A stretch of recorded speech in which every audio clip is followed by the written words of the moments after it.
I want to ask you these last two questions, and they might intertwine.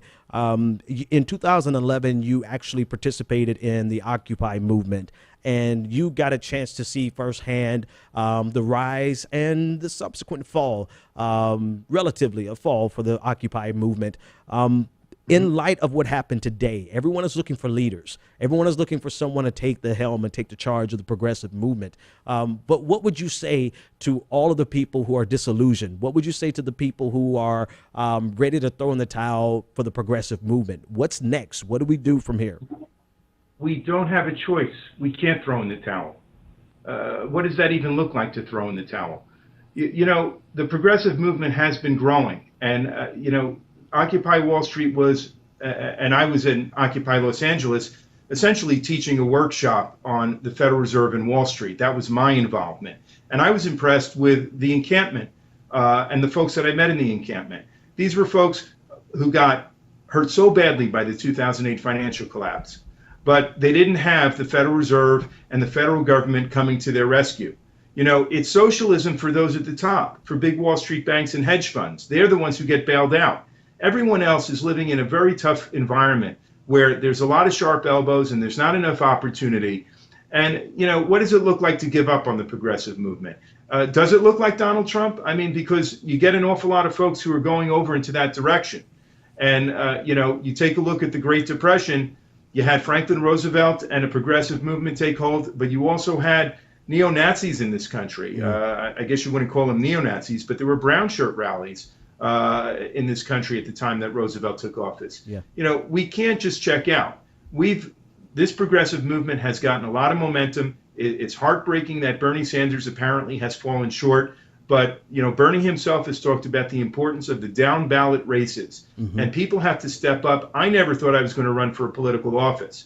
You know, it's a lot of personal sacrifice to do something like this, but our campaign has grown because other people have stepped up in so many meaningful ways. You know, thousands of people have contributed small amounts of money to this campaign that have added up and allowed us to run a real campaign. And people all over the country, if they're not donating small amounts of money, they're phone banking, they're knocking on doors, they're running for office. This is what has to be done. We have to take back our democracy. And, you know, a day like today, people are heartbroken.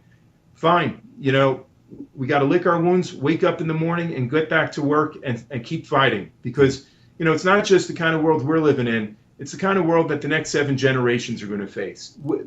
Human beings cannot afford at this stage, with the range of problems we're facing, to just check out and say, well, it didn't work out, so it's somebody else's problem. I'm not going to play anymore. Yeah.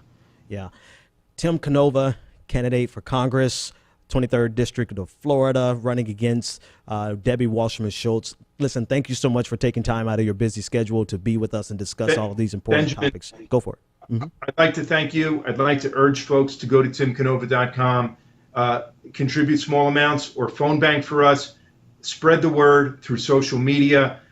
We're in a very crucial stage in this campaign, 2 weeks before the absentee ballots go out in the mail, and a lot of folks here vote by absentee. 2 weeks before folks have to be registered Democrat to vote in an August 30th primary. This is the home stretch. This is the final stretch. And we need folks every day to step up and help us if we're going to win this race. Absolutely. You took the words out of my mouth. I was just going to tell you to tell everyone how they can get up with you and how they can help you.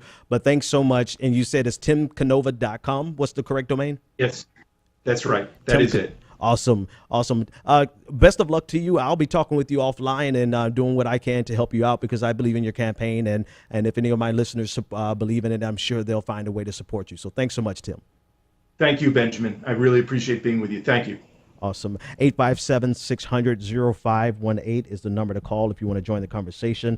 Really appreciate Professor Tim Canova. We could have called him that, right? Professor Canova, for joining us and discussing his campaign. Listen, folks, you know, it'll be one hell of a consolation prize to get Debbie Wasserman Schultz out of office. I'll tell you, I'm just going to be honest with you, because at the end of the day, she was one of the #1 reasons that Hillary Clinton got the baked in advantage that she got.